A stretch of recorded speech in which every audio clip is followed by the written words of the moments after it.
घमंड करता है, लेकिन घमंड भगवान का भोजन होता है भक्तों। प्राणी हर बात जानता है लेकिन मानता नहीं है कि अरे काय पे कर तू गुमान, कोई नहीं अमर भयो रे दुनिया।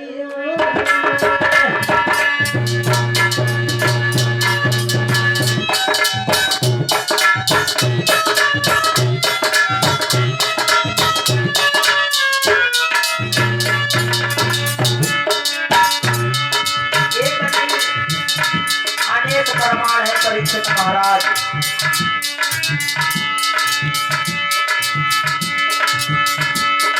अनेक रहताए पे करे गुमान, कोई नहीं अमर भयो रे दुनिया।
लेकिन अर्जुन को अपने ऊपर घमंड हो गया, घमंड।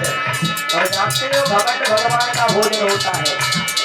भगवान कन्हैया ने कहा अर्जुन गोपिकाओं को ले जाओ और इस बात का ध्यान रखना रास्ता में भीड़ रहते हैं, लूट मार करना उनका काम है। अर्जुन ने घमंड भरे शब्द बोले हैं, भगवान कन्हैया से कहा है श्याम, अरे अनवास तो तुमने भी हमारी कर ली थी समुद्रा हरण के वक्त। अरे बड़े बड़े योद्धों को हमने मौत के घाट उतार दिया। भगवान ने सोचा इसका मतलब अर्जुन को घमंड हो गया है। इन्हें नहीं पता है कि इनकी मदद हमने की है। भगवान ने धनुष को लिया है, गांडीव धनुष का है। अर्जुन बहुत समय हो गया युद्ध नहीं हुआ है, ये बाण और धनुष हमें दो, ऐसा तो नहीं है ये खराब हो गए हो। तो देखो भगवान की चाल, भगवान ने उसकी शक्ति को छीड़ कर दिया है, कहा है ले जाओ ये सही है। रास्ते में भीड़ मिलते हैं कि गोपी भीड़ नहीं लुटाई देउराए हमारा भाई रे दुनिया। अरे नमस्कार पे करे गुमान, कोई नहीं हमारा भाई रे दुनिया में।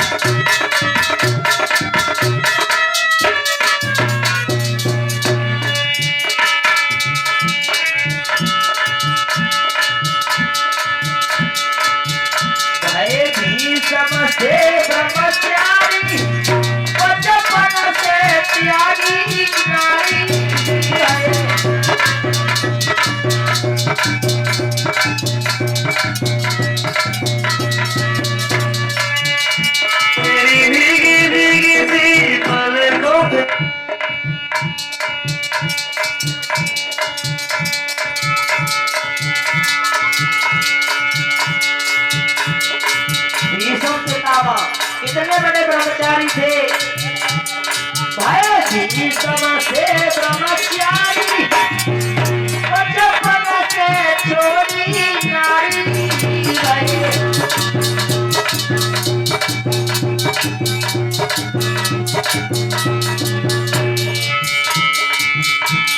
चोरे सरसैया पे प्राण देव नहीं अमर भाई दुनिया।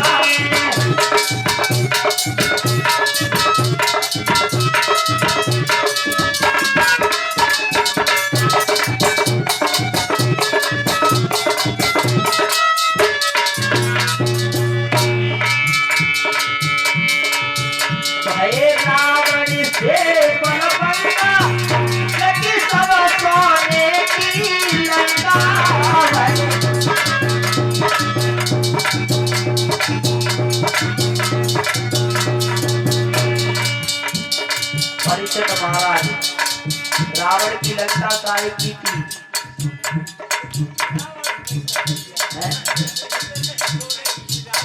काय की थी? सोने की।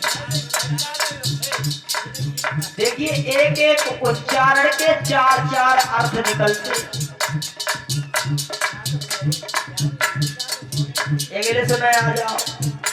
सन कहते सन माने सूरज और सन माने बेटा। उच्चारण एक ही है लेकिन अर्थ अलग है। लंका सोने की थी लेकिन सोने की नहीं थी, और लंका सोने की थी लेकिन सोने की नहीं थी। यही तो बात है रामायण के अंदर। ध्यान करो, भगवान भूतनाथ भोले बाबा ने सोने के लिए विश्राम करने के लिए लंका का निर्माण किया है। किसके लिए? सोने के लिए। सोने की लंका नहीं थी है। अब प्रकांड विद्वान रावण को बुलाया क्योंकि सबसे बड़ा ब्राह्मण पंडित था, ज्ञानी था। उसने जब दान में मांगा है, संकल्प करवाया है, प्रभु संकल्प में क्या दे रहे हो? क्या है आपकी जैसी इच्छा है पंडित जी, क्या मांगना चाहते हो? जवाब दिया ऐसा है, ये लंका ही दे दो हमें। भगवान भोले बाबा ने कहा कोई बात नहीं है, ले जाओ। अब तो सारी जिंदगी धर्म ही करते चले आए, हमारी तो किस्मत में जब पढ़ाई ही बनी है। तो लंका सोने की थी।